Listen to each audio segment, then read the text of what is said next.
आंनि माय बड' गाइड इउट्युब चेनेलाव बरायनाय जाबाय। दिनै नोंथांमोननि सिगाङाव आङो आसाम कमन एग्जाम एबा माखासे कम्पिटिटिभ एग्जामफोरनि थाखाय गोनां जानाय सिलेबास बायदियै आङो नोंथांमोननि सिगाङाव सिम्प्लिफिकेशन एबा जेथो सिफायनाय आयदानि सायाव आङो क्लास खालामनो सानदों। बेयाव आङो जेथो सिफायनायखौ एकदम बेसिक लेभेलनिफ्राय आङो बेयाव नोंथांमोननो सिगाङाव फोरोंगोन। बेसिक लेभेलनिफ्राय जायफोरा जेथो सिफायनायखौ रोङा, जेथो सिफायनाया बोरै जायो, बिसोरो बे क्लासखौ नायोब्ला गोरलैयैनो मावफुंनो हागोन आरोखि। जोंनि आसाम कम्पिटिटिभ एग्जामाव बे सिम्प्लिफिकेशन एबा जेथो सिफायनायनिफ्राय मोनसे नङा मोनसे कुइसना कमन जाबोगासिनो दं एबा फैगासिनो दं। बेनिखायनो आनजाद होगिरि बयबो नैबे जेथो सिफायनायनि माखासे कनसेप्टफोरखौ मोनथियोब्ला गोरलैनो हागोन। अब्ला फैदो बे क्लासाव सिम्प्लिफिकेशननि सोमोन्दै जोङो सोलोंगोन।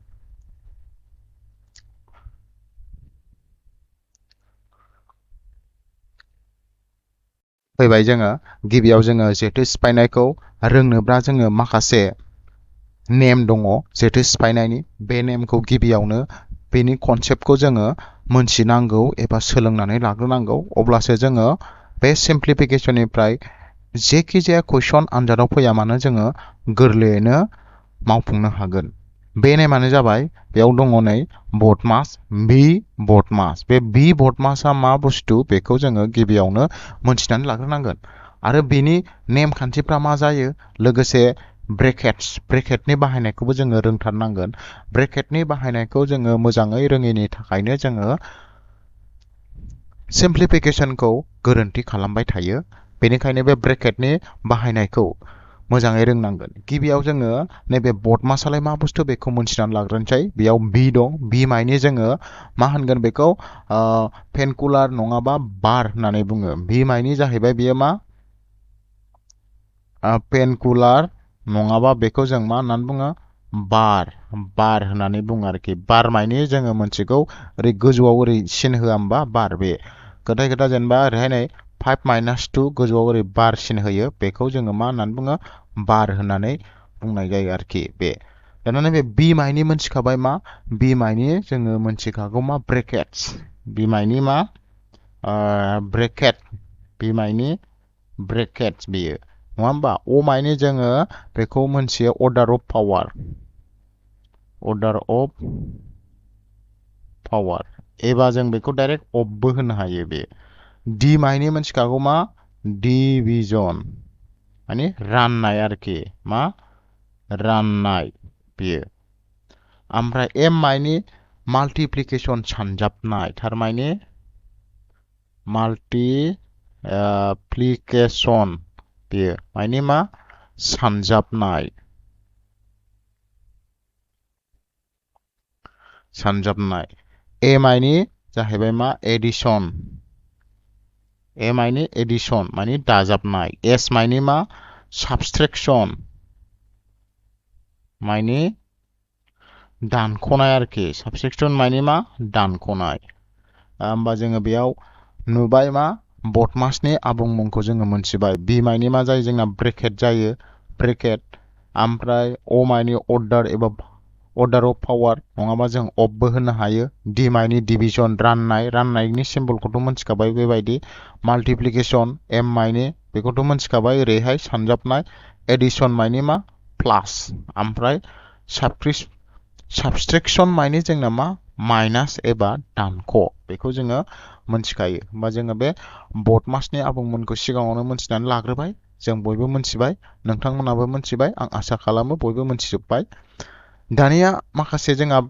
मा सेकेन्डआव होनदोंमोन ब्रेकेट्स। दाना ब्रेकेटआ जोंना जोङो सिम्प्लिफिकेशनाव मोनथाम ब्रेकेटखौ फ्राय बाहायनाय मोनो। बे मोनथाम ब्रेकेटखौ आं साइडआव नोंथांमोननो होखादों। नै बेयाव फार्स्ट दङ, फार्स्ट ब्रेकेट दङ, सेकेन्ड ब्रेकेट दङ आरो थार्ड ब्रेकेट दङ। फार्स्ट ब्रेकेटआव माबायदि, नैबेबायदि फार्स्ट ब्रेकेटनि सिम्बला माबायदि बियो। फार्स्ट ब्रेकेटखौ जों माबायदि होनो, फार्स्ट ब्रेकेटआ बेबायदि। बेखौ जोङो मा होननानै बुङो, सार्कुलार ब्रेकेट होननानै बुंनो हायो एबा सेथि ब्रेकेट, सार्कुलार ब्रेकेट। बिनि उनाव दङ सेकेन्ड ब्रेकेटआव जोङो माखौ बाहायो होननानै बुंबा नैबे खेंख्रा नङा होमबा बेखौ कार्लि ब्रेकेट होननानै बुङो बेयो ओमफ्राय थार्डआव 3 नाम्बाराव जोङो मा ब्रेकेटखौ बाहायो होमबा बेखौ स्कुयार ब्रेकेट बेयो स्कुयार ब्रेकेटखौ जों माबायदि लिरो बेबायदि एबा बिग ब्रेकेट एबा स्कुयार ब्रेकेट बेबायदि होमबा जों बेखौ मा सेथि ब्रेकेट होनाय थायोब्ला जोङो सेथि ब्रेकेटखौ सिगाङावनो मावफुंनांगौ जायो ओमफ्राय सेकेन्ड ब्रेकेटखौ बेनि उनावहाय मावफुङो बेनि उनावहाय जोङो मा थार्ड ब्रेकेटखौ मावफुङो फारि फारि आरोखि फार्स्ट ब्रेकेटआव जोंहा बेबायदि सार्कुलार ब्रेकेट नङा होमबा बेखौ होनाय थायोब्ला बेनि सलुसनखौ जों खालामग्रोनांगौ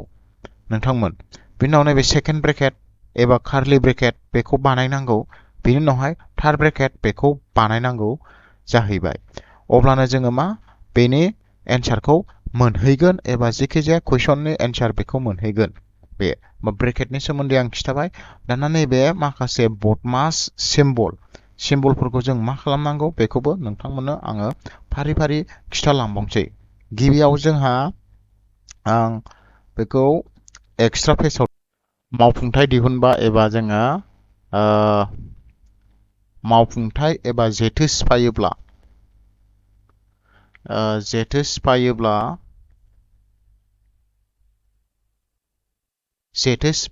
जोङो माखासे नेमखौ मानिनांगौ बे नेमा जाहैबाय एक नाम्बाराव जोंहा जुदि बारसिन होनाय थायोब्ला बे बारसिन होनायखौ जोङो मावफुंनांगौ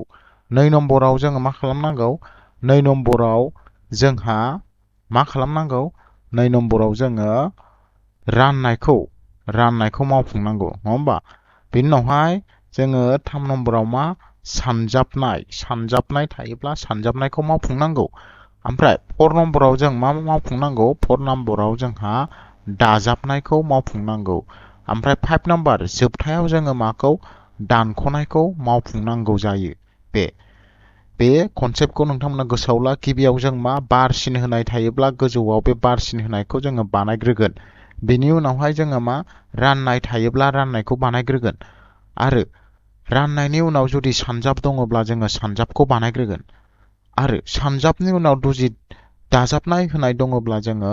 दाजाबगोन जोबथायाव जोङो माखौ मावफुंगोन दानख'नायखौ जों मावफुंगोन अब्ला जोंनि एन्सारा मा फैगोन आरो नोंथांमोना गोसोआव लाखा जुदि बे सानजाबनाय राननाय दाजाबनाय दानख'नायनि गेजेरफ्रावनो जुदि ब्रेकेटफोर होननाय थायोब्ला ब्रेकेटनि खामानिखौसो सिगां मावग्रोनांगौ जाबावो ब्रेकेटआ जोंना सिगाङावनो मोनखाबाय जोंहा सार्कुलार ब्रेकेट एबा सेथि ब्रेकेट थानो हागौ बेबायदि सेथि ब्रेकेट थायोब्ला जोङो सेथि ब्रेकेटखौ बानायग्रोनांगौ बेनि उनाव कार्लि ब्रेकेट एबा नैथि ब्रेकेट बेबायदि होनाय थायोब्ला बेखौ बानायनांगौ बिनि उनाव थामथि ब्रेकेट एबा स्कुयार ब्रेकेट बेखौ होनाय थायोब्ला बेखौ जोबथायाव बानायनांगौ जाहैबाय बेयो जाहैबाय ब्रेकेटनि नेम नोंथांमोना जुदि बे नेमखौ रोंबायब्ला फै जोङो माखासे एग्जाम्पल लानोसै बे नेमखौ बाहायनाय 1 नाम्बार एग्जाम्पलाव दं नै सिम्प्लिफाइ जेथो सिफायनांगौ माखौ नै बेबायदि कुइसन फैगोन जोंनाव बे कुइसनाव जों नुबाय नै मा बेयाव जोंना बारबो दं नै बारबो दङ सेथि ब्रेकेटबो दङ नैथि ब्रेकेटबो दङ नाथाय बेयाव सिना माइनास गोजा होमबा जोङो गिबियाव बेयाव ब्रेकेटनि माखासे नियमफोरखौ बाहायनानै जों बेखौ बानायनांगोन होमबा आं फारि फारि बानायलांसै 1 नाम्बार स्टेपाव जोङो नैबे आं स्टेपखौ नैबेयाव साइडआव लेंलांसै फार्स्टआव बारसिन दङना 1 नाम्बाराव बे बारसिनखौ जोङो मावफुंनांगोन नै 9निफ्राय जोंहा मा 6खौ दानख'नांगोन होमबा जोङो माखासेखौ बिदिनो लिरफिननांगोन नोङो नै 4 माइनास नैबे थामथि ब्रेकेट दङ नैबे 6 माइनास बिनि उनावहाय नैबे सेकेन्ड ब्रेकेट बेखौबो लिरदो 12 माइनास आरो नैबे सेथि ब्रेकेट 10 माइनास दा जोंहा मावफुंनांगौआ मा 9निफ्राय 6खौ दानख'ग्रोनांगौ 9निफ्राय 6 दानख' बेसेबां 2 बे होमबा बे सेथि ब्रेकेट क्लज ओमफ्राय सेकेन्ड ब्रेकेट क्लज ओमफ्राय थार्ड ब्रेकेट क्लज बेयो दा जोंना बेनि उनावहाय नेक्स्ट स्टेपआ मा खालामनांगौ जोङो सेथि ब्रेकेटखौ मावफुंनांगौ सेथि ब्रेकेटआ मा नैबे नङा होमबा सार्कुलार ब्रेकेट बे सेथि ब्रेकेटखौ जों मावफुंनांगौ बे सेथि ब्रेकेटआव बबाव दङ 10 माइनास 2 होमबा 10निफ्राय 2 दानख'दो 8 मोनगोन होमबा बेखौ जोङो माखासेखौ बिदिनो लिरफिनबाय 4 माइनास मा 6 माइनास नैबे नैथि ब्रेकेट 12 माइनास 10 आव 2 थांबा बेसेबां जायो 8 बेयो 8 बेनि उनावहाय सेकेन्ड ब्रेकेट बेनि उनावहाय थार्ड ब्रेकेट क्लज होमबा सेथि ब्रेकेटआबो जोब्बाय बेनि उनावहाय जोङो सेकेन्ड ब्रेकेट कार्लि ब्रेकेट बेखौ मावफुंनांसिगोन कार्लि ब्रेकेटआव दङ जोंना बेसेबां 12 माइनास 8 दङ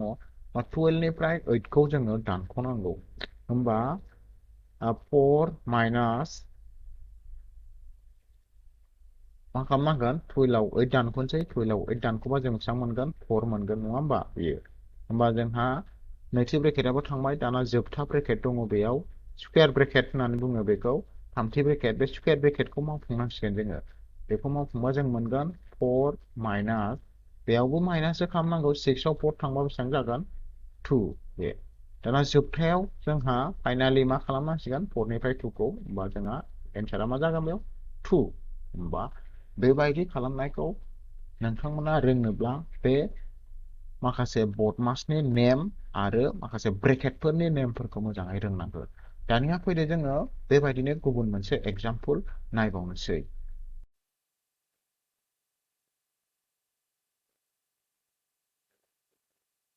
आच्छा दा जोंहा 2 नम्बर एग्जाम्पलाव फैबाय 2 नम्बर एग्जाम्पलाव दङ नै जेथो सिफायनांगौ ओमफ्राय बियो जोंना डिस्ट्रिक्ट डाइरेक्टर हेल्थ सार्भिसनि मा 2022 आव बियो फैखांनाय कुइसन माने प्रिभियास इयार DSS एग्जाम 2020 आव बे कुइसना फैदोंमोन जेथो सिफाय सेक्सननिफ्राय एबा सिम्प्लिफाइ सेक्सननिफ्राय अब्ला बिनि एन्सारा बोरै जायो जोङो नायलांनोसै आच्छा बेयाव आङो गिबियावनो मा नैबे सेथि ब्रेकेटखौ मावफुंनांगोन सेथि ब्रेकेटआव दङ y माइनास x दं बे y माइनास x नि आं बे सेथि ब्रेकेटखौ बोखारनोबा आंबो नैबे माइनासजों बे माइनासजों बे मोननैखौ सानजाबजोबनांगोन मा सानजाबजोबबा जागोन बेयो मा नैबे 2x माइनास बेखौ आङो जेरै दं ओरै लिरफिनजोबनांगोन ओमफ्राय 2x बिनि उनावहायसो माइनासजों y जों सानजाबनांगोन बा माइनास y बिनि उनावहाय माइनासजों माइनास x जों सानजाबा मा जागोन प्लास x जागोन बेयो नङा होमबा प्लास x दा आंना सेथि ब्रेकेटआ जोब्बाय दाना बेनि उनावहाय आङो नैथि ब्रेकेटखौ मावफुंसैलाय नैथि ब्रेकेटखौ मावफुंबा 2x माइनास बेखौ आङो मा खालामसै नैबे 2x दङ आरो नैबे x दं मोननैजों दाजाबनानै लाग्रोनोसै आङो मा जागोन 3x माइनास y जागोन नङा होमबा बेयो 3x माइनास y जागोन ओमफ्राय बेनि उनावहायसो आङो नैथि ब्रेकेटखौ सिफायनोसै 2x माइनास 3y एबार माइनासजों सानजाबहरजोबा मा जागोन माइनास 3x माइनासजों माइनास y जों होमबा मा जागोन प्लास y होमबा आंना नैथि ब्रेकेटआ बायबाय दाना जोबथा ब्रेकेट एबा स्कुवेर ब्रेकेट थामथि ब्रेकेट बेखौ जोङो बानायनांसिगौ बा बेखौ बानायोब्ला जों मोनगोन 2x माइनास नैबे ब्रेकेट सिङाव जोंना एखे बिदाब दङ नै 3y आरो y होमबा बेखौ बानायनानै लाग्रोनोसै बानायनानै लाग्रोबा मा जागोन बे 4y माइनास 3x जागोन बे दाना ब्रेकेटखौ सिफायनोसै ब्रेकेटखौ सिफायबा जोङो मोनगोन ब्रेकेटखौ सिफायबा जों 2x minus 4y 4y minus minus मा जागोन प्लास प्लास 3x जागोन बेयो बे नोंथांमोना बुजिखाबाय जानांगौ आं जायगा थैनि नैबे साइडखौ आङो खोमोरनोसै दाना फैदो बिनि उनावहाय जोंहा नैबे साइडआव बानायनोसै बेखौ दाना बेयाव एखे बिदाब दं नैबे 2x आरो 3x मोननैजों प्लास खालामबा मा जागोन बेयो 5x जागोन बेनि उनावहाय माइनास 4y होमबा बे अपसना कारेक्ट जागोन एबा बेसेबां अपसनाव 5x माइनास 4y दङ बेयो बेनि कारेक्ट एन्सार जागोन होमबा आङो 2020 आव फैनायखौ सल्भ खालामनानै देखायबाय नोंथांमोननो बिदिनो आङो दा 2019 आरो 2018 DSS आनजादाव फैनाय सिम्प्लिफिकेशनखौबो आं नोंथांमोननो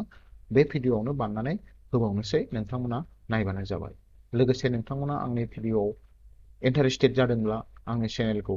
साबस्क्राइब खालाम लाइक खालाम आं बेबायदिनो नोंथांमोननि सिङाव बर' रावजों एबा बर' मिडियामनि गेजेरजों नोंथांमोना आङो माखासे मोजां मोजां एडुकेसनेल भिडिअ लाबोबाय थागोन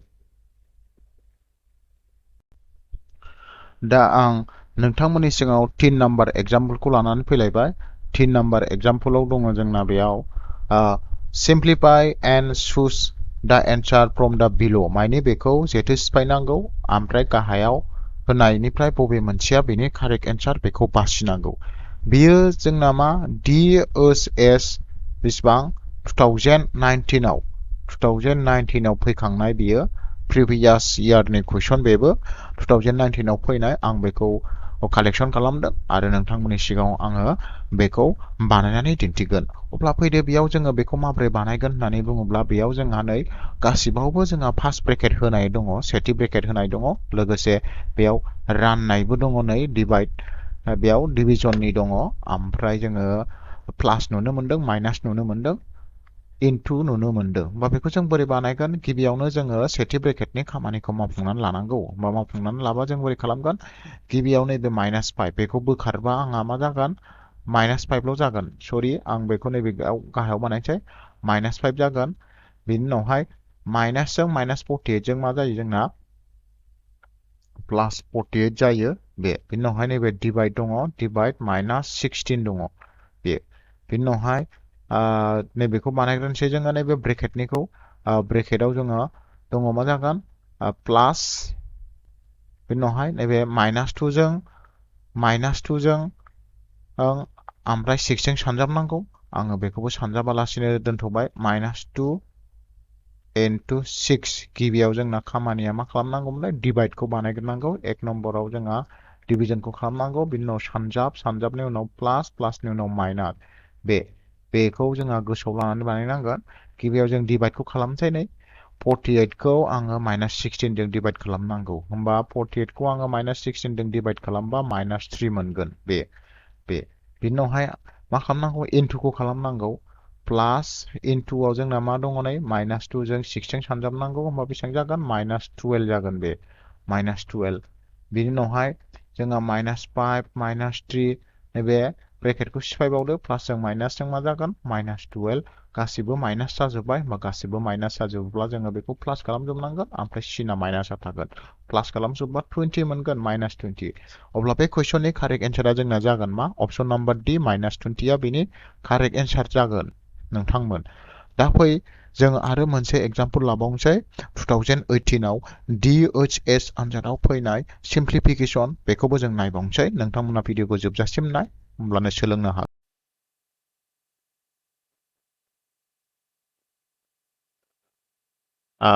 बेयो 4 नाम्बार एग्जाम्पल नोंथांमोननि सिगाङाव आङो 4 नाम्बार एग्जाम्पलखौ लाबोबावबाय बेबो सिम्प्लिफाइ खालामनांगौमोन बेयो जोंना फैदों 2018 इयाराव बियो मा DHS आनजादाव फैनाय कुइसन बियो आं दा बेखौ सिम्प्लिफाइ खालामगोन ओमफ्राय बेनि एन्सारा सिम्प्लिफाइ खालामनानै नैबे अपसन नाम्बार C -हाफ बेयो जानांगौ दा बे -हाफआ बोरै ओंखारदों आं बेखौ लं मेथडजों बानायनानै देखायगोन नोंथांमोननि सिगाङाव बेयाव जोंहा